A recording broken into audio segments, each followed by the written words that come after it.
Okay, what's up? What's up, everyone? We're back for another Better Call Zaal YapZ episode. I got Erik and JC here. How we doing today, guys? Can be better, man. How are you? I'm doing wonderful. It's good to have you guys in the building with me. Let's just get started with some intros. Would love to know a little bit more about each of you guys. If you want to go first, Erik, you kick it off, and then we'll kick it to JC. Yeah, for sure. I'm Erik. Erik's over on Farcaster. It's pretty much where I spend all my time on socials. I'm from Iowa in the U.S., but I'm nomadic, so I've been moving around for about 3 years. I'm actually in Peru right now. Mainly, I guess for the day job, I help people with their investments, and then I invest myself. And building Fotocaster with JC, and yeah, happy to be on. Awesome. I love it. What's up, JC? What's up, Zaal? Just waiting for the guy with the leaf blower to pass by. JC, I've been in Farcaster since February 2024. And my entry into Web3 was as a photographer. And that originally started on Twitter. And I didn't really love the environment. And when I found Farcaster, I signed up and I churned. And my friend and collaborator inceptionally, who's also a friend of Erik, DM'd me on Twitter and said, I saw you're on Farcaster. Do you want to co-host I Took a Photo with me? And so that pulled me back in, and I never left. That's awesome. It's always cool to chat with more people on Farcaster, people building on the social network in Web3. For me, it's been a blast getting to experience. I also churned very early, and then I saw on Telegram a group chat with someone where they were talking AI and popped back in because that group chat had 36 people, and I was looking through the list, and I was like, oh, interesting. There's a couple higher profile names here than I've seen on Twitter that normally you can't get in contact with, right? So that has also been a big part of it for me, of like finding some really just like high up there individuals that you can actually interact with on a day-to-day basis as a solo builder here like myself. So Zaal, let me tell you quickly. So like the Web3 question, right? Yeah. So I've been in crypto since 2017 in investing in the space, but got, a lot more active in like 2020, 2021. Makes sense. And then joined Farcaster in January 2023. So like over 3 years ago now. And I found it through like, my just curation of newsletters, and I've never left. And I've actually leaned in more just because of all the high signal people that you meet there. Exactly. And then also all of, there's so much creativity from different artists. And so in January 2023, that was back when you had to DM Dan on X to get an invite. It was before it went permissionless later that fall. And it actually ties into what we're doing with Fotocaster, because I was using, I never thought of myself as a photographer at all when I joined back in 2023. Like I didn't even have a camera or anything. But I was nomadic already, and I was using Farcaster as an outlet to share like journal random like iPhone photos from around the world, right? And just like, this was back when you might get like 1 or 2 likes on your cast, and one of them's Dan, and then you're having just like a little back and forth conversation. Super tight community, and it stays that way today. So but yeah, I was using it as an outlet, and then I like met all these just incredible photographers on Farcaster over the last few years, which has led into what we're doing here with Fotocaster. So But by the way, come full Eric circle. was one of our first photo contest backers for I Took a Photo. Hmm. And that's how we met. That's really Shit, cool. I didn't remember that, JC. Yeah, like we didn't have enough DGen, so we asked. You and I were DMing, and also Yeah. Brandon, and we had enough DGen in our, I don't know, our allowance at the time to like fund the contest. Yeah, back in the DGen days. Yeah, that's wild. It's really cool to hear always more about the history and the lore of Farcaster, because it's always cool to hear more of those stories, because using it as an outlet for your photography, not even necessarily like everyone was very focused on like, oh, art on chain, this and that, but it's like no, more in the social context of like, this is a social network and I want to share what I'm doing out there with other individuals, which I don't think Web3 has gotten. Like we were talking about X and it being more of a place of less signal. I also think it's also like way more businessy. It's like LinkedIn in a sense. It has its own problems because it's a social network specifically for a specific purpose, which is great, but it also makes other things that you might want to do not the best on those specific platforms. So I think Farcaster is an interesting like version of like kind of developers social platform, but also then leveraging other individuals on just creating just their own individuals, like what you were doing with photos on the timeline.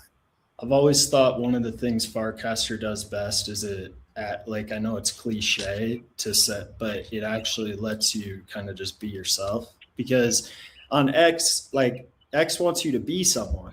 Instagram wants you to be someone. LinkedIn wants you to be someone. They want you to like have a niche and like stick to that niche and don't sway outside of it. And then over on Farcaster, it's like I can share a random photo, right? Or like a actual professional photo. And then the next cast, I could be talking about some random shit that I had for like dinner. And then the next cast, I could be talking about something else that's totally random.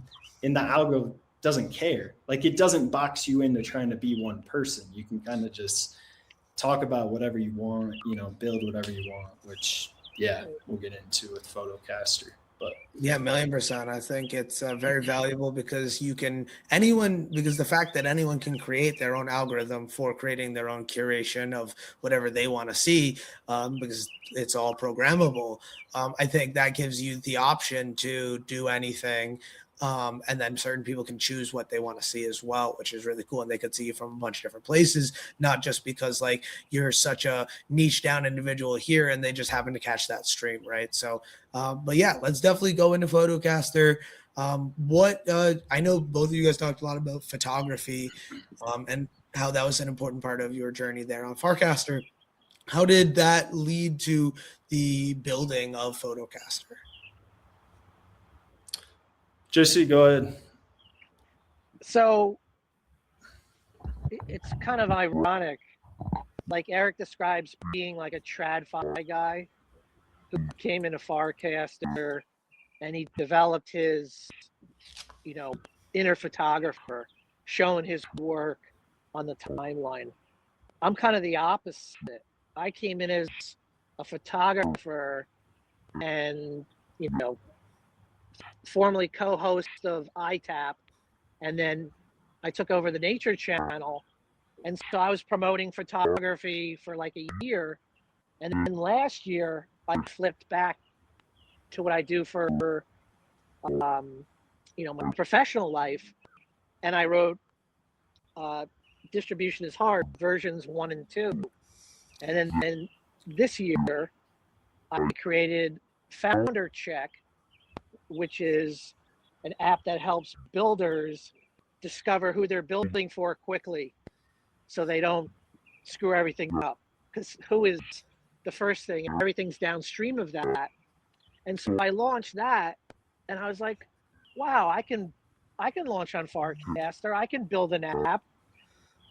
Like a week or so after that, I started begging Eric to build on the Farcaster studio because it was so easy.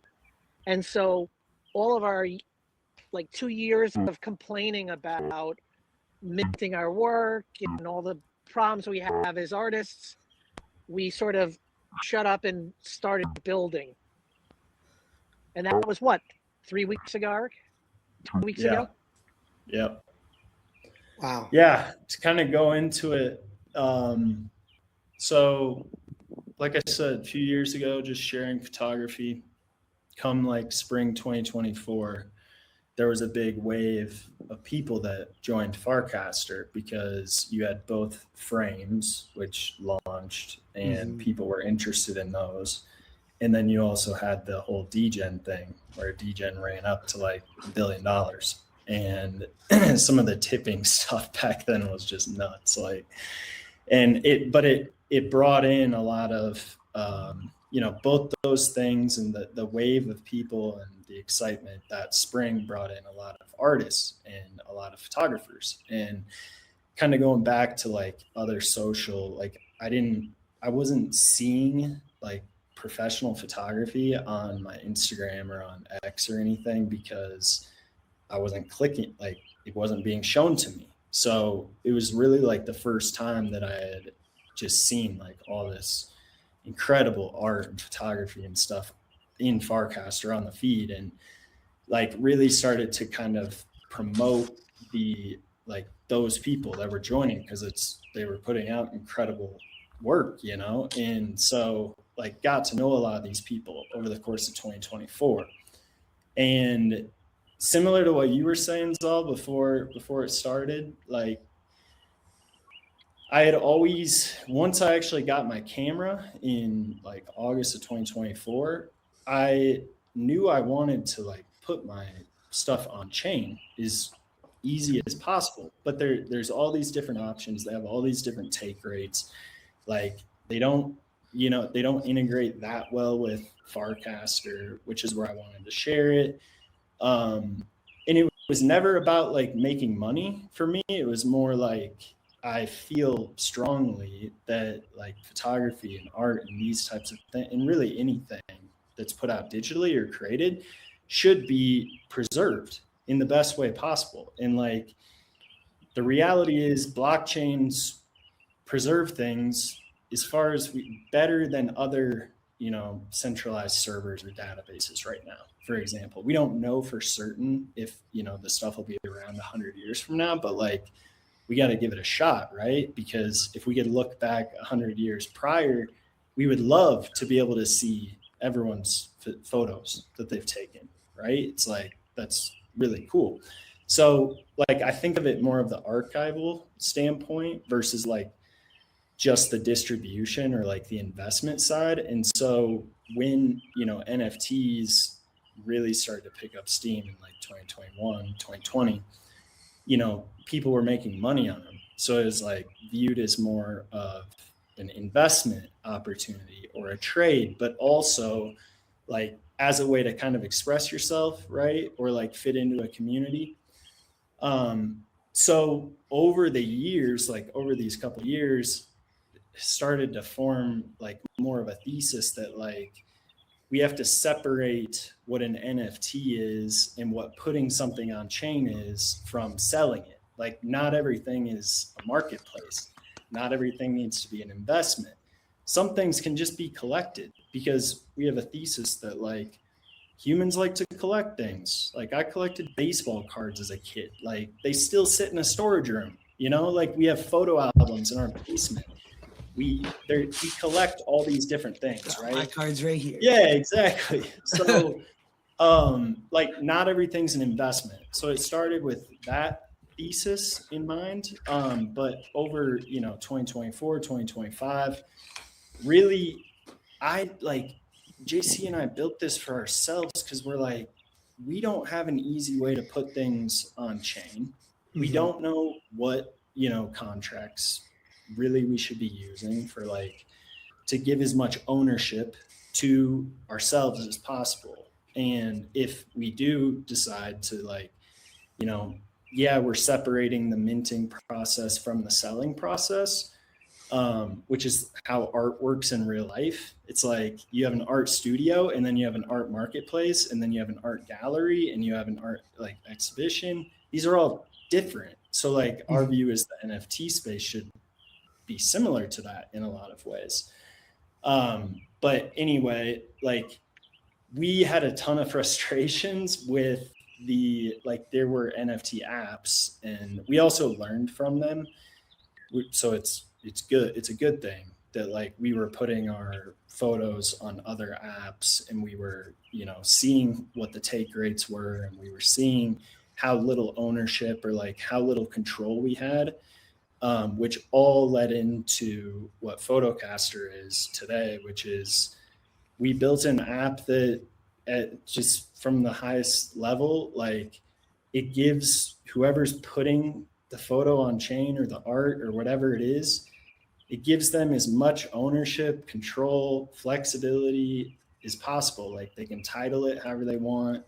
The contract, now can't be, it's immutable, so it can't be updated. You also have like people can choose however many editions they want. Could be open edition, could be a price curve, could be 1-to-1, et cetera, et cetera. And then they can price it however they want. And the thesis actually comes like if we're talking about actually distributing a photo, like where people do collect it, and there is a market for that, which we don't think everything needs to be a market. Some things can just be collected even for free.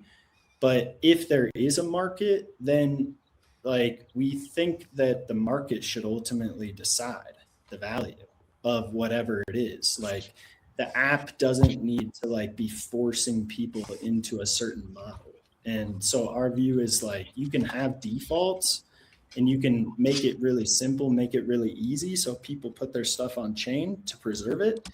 But at the same time, like give people all the flexibility that they want. Let them showcase the art how they want. So anyway, it's a long-winded, but like that's kind of the whole background of what led into this. So No, I love it. I mean, it's all based on the human desire to collect, and Eric's example was our model.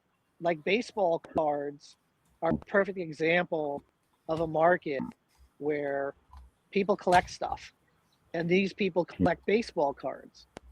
And so you may have a large baseball collection that you haven't looked at, right?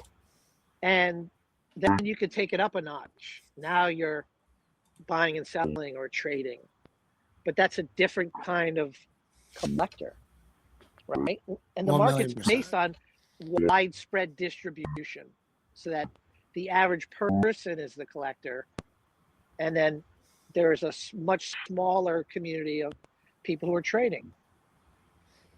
1,000,000%. I love it. I love it. I'm super excited.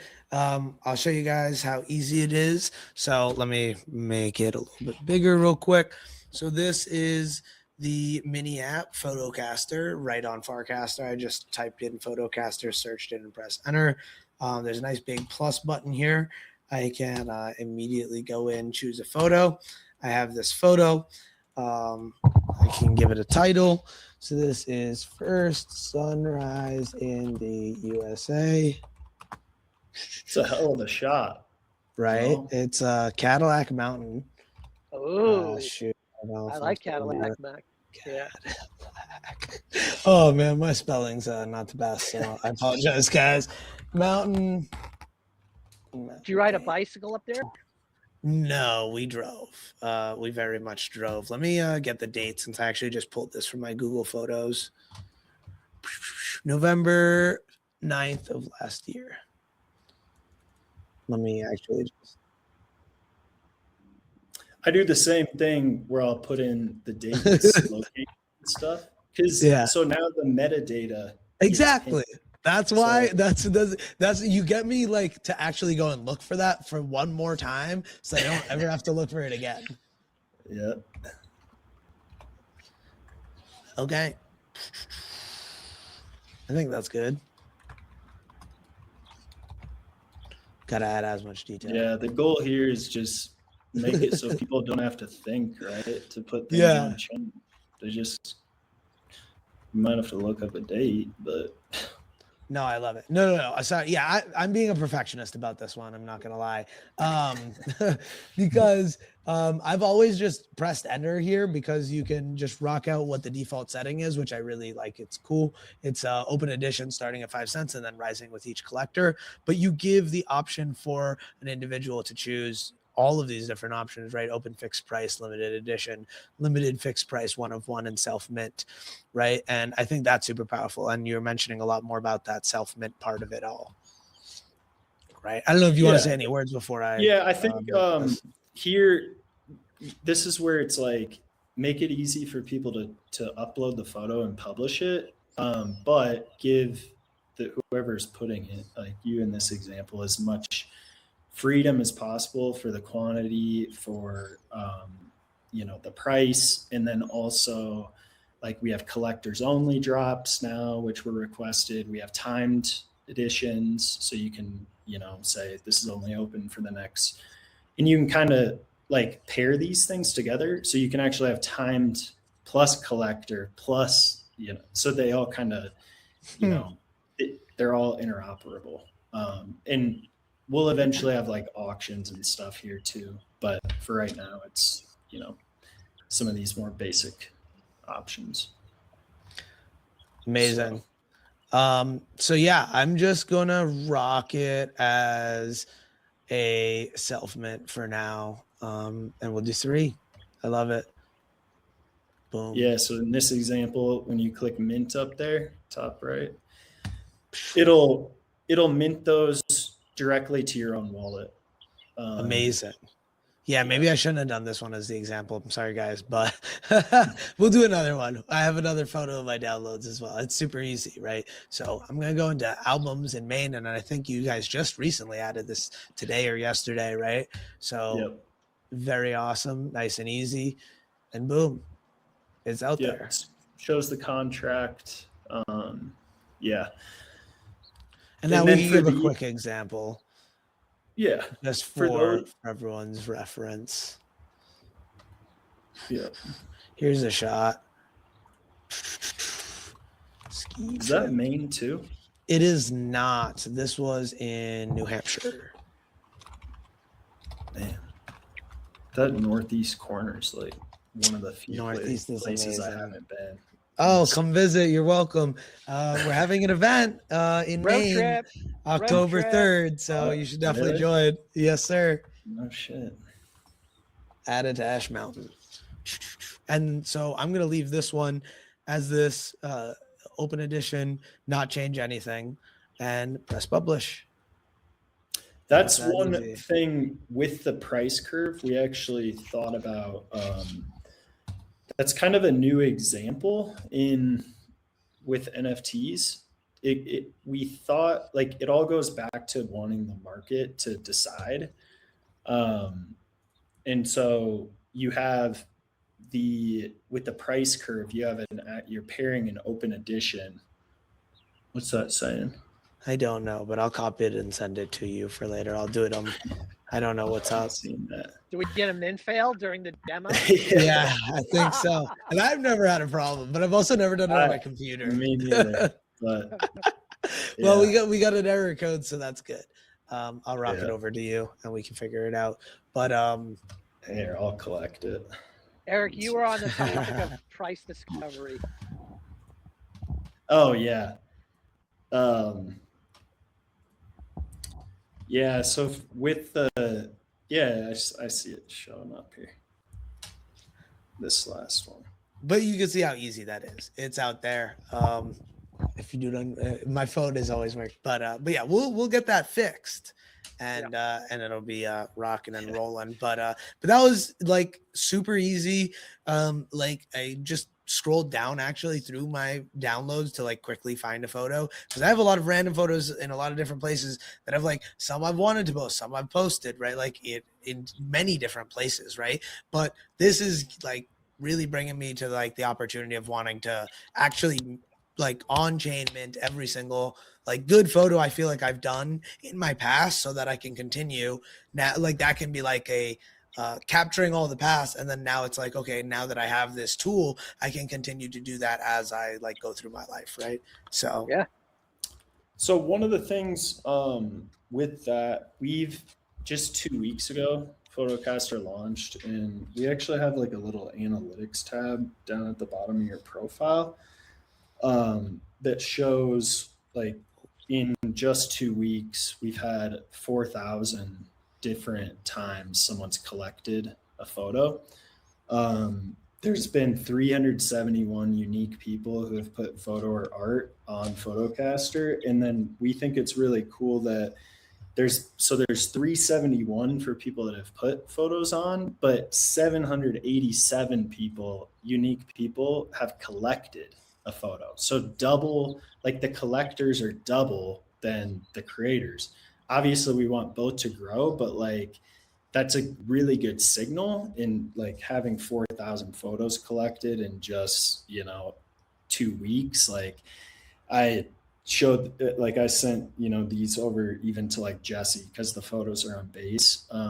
Yeah, and he loves it. It's like, this is the type of thing where you can potentially see how like just these on-chain components, it's a simple app. It almost looks like Instagram in a way, but has more like custom, it can be more customized. But like, it makes sense to be able to collect someone's photos, right? Especially if it's like 5 cents or 10 cents or whatever it is.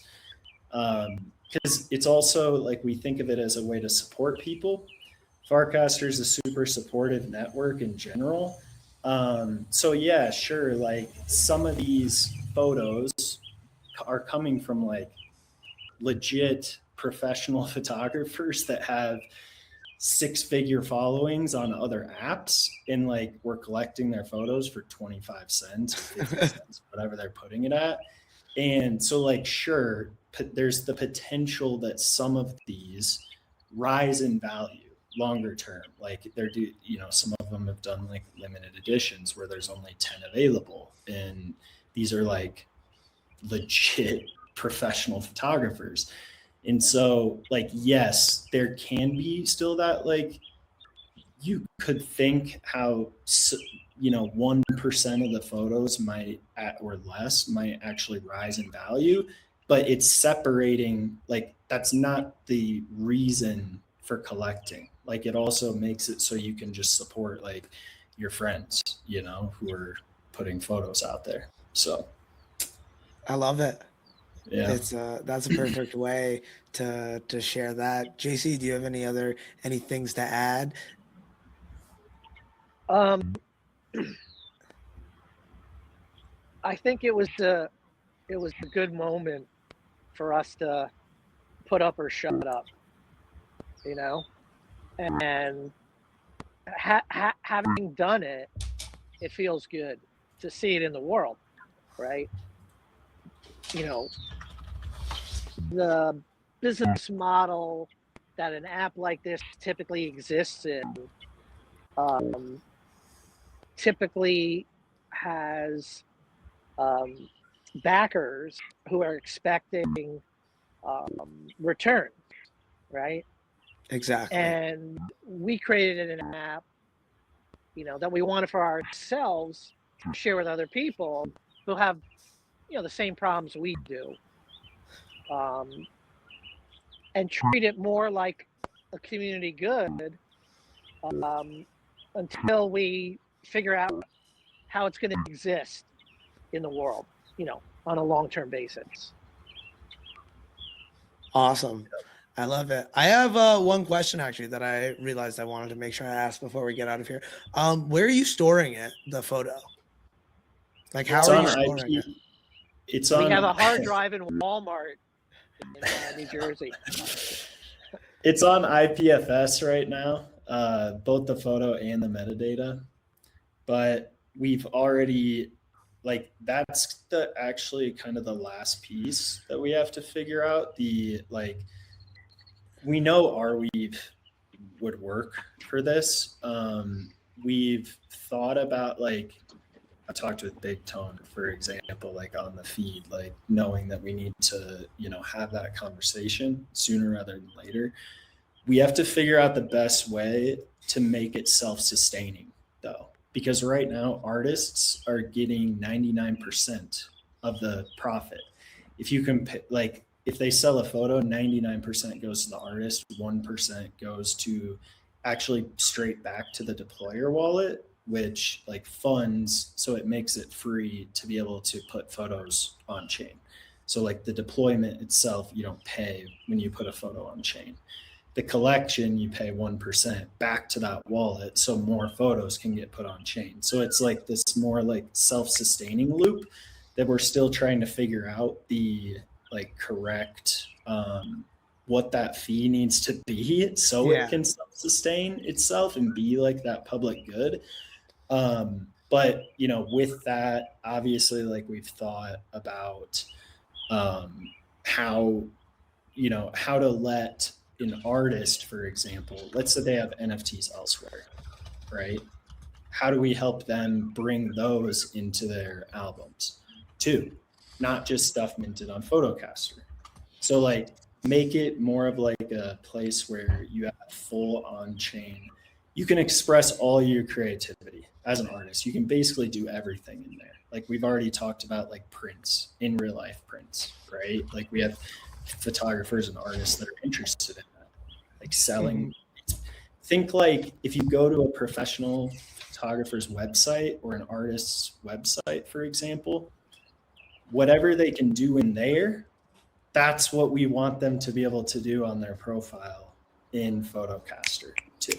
So that's kind of like the more longer term vision, and just, you know, figuring out the best way to make it self-sustaining so it can actually turn into, like JC mentioned, more of like a museum feel or like an exhibition where it's like, yeah, there's ways you can sell your art here if you want, but it's really about the preservation and like about being able to showcase it in the way you want, which is why we just created albums, right? So that's just some deeper thoughts there. We have a ton of things we're gonna keep adding to it. So amazing. I love it. I'm super excited to post more photos. Do you guys want to give everyone where people can find you guys? Yeah, sure. So my username on Farcaster is Erik's, ERIKS. My X is Erik's X. It's in my Farcaster profile. I need to be more active over there, but like I said, I'm kind of just focused on Farcaster. And then I have an Instagram too. It's like Erik P. Smith. So there's but yeah, like I would say Farcaster by far and away is where I share most of my stuff. So awesome. JC. By the way, I'm not hearing Zaal at this point. So Erik, you have to translate. Just where to find you. Farcaster X at JL Colton. Same thing on Instagram. Awesome. Well, thank you guys so much for joining. It was an absolute pleasure. And yeah, thank you everyone for listening in. Shout out to everyone who popped in and listening after. So see y'all soon.